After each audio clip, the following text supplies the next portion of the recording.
मुख्तार अंसारी के भाई अफजाल अंसारी ने दी चुनौती।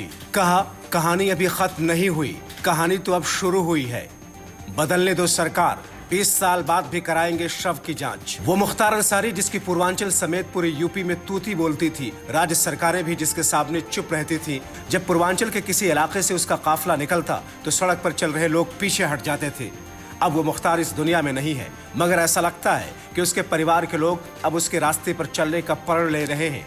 यह हम इसलिए कह रहे हैं क्योंकि मुख्तार के भाई अफजाल अंसारी का कुछ ऐसा ही बयान आया है। अफजाल अंसारी ने अपने भाई की मौत पर कहा, मुख्तार अंसारी की मौत के बाद अगर सरकार ये समझ रही है कि हमने इस कहानी का एंड कर दिया है तो ऐसा बिल्कुल नहीं है, ये कहानी तो अब शुरू होगी। अफजाल अंसारी की इस चुनौती वाले बयान पर हंगामा शुरू ही हो रहा था कि अफजाल अंसारी ने एक और बयान दिया। अफजाल ने कहा कि किसी की औकात कितनी होती है उसकी पहचान उसकी आखिरी यात्रा से पता चल जाती है। मुख्तार अंसारी की अंतिम यात्रा में लोगों का जो हुजूम था उसे देखकर प्रशासन भी हैरान था।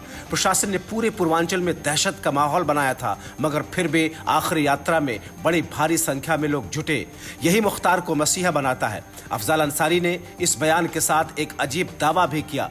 अफजाल ने कहा कि सरकार कभी तो बदलेगी, हम मुख्तार के शव का 20 वर्षों तक जांच कराएंगे। मुख्तार के शव को खास तरीके से दफनाया गया है। अगले 20 सालों तक शव की जांच हो सकती है। आने वाले समय में नाखून और बाल के साथ शव के अंशों से मौत की वजह का रहस्य सामने आ सकता है। अफजाल अंसारी के इस बयान से माना जा रहा है कि अंसारी परिवार सही समय का इंतजार कर रहा है। अफजाल अंसारी का साफ कहना है कि उनके भाई को जेल में जहर देकर मारा गया है। पूरी योजना के तहत उनके भाई की हत्या की गई है। अब देखना होगा कि मामला आगे जाकर क्या रंग लाता है।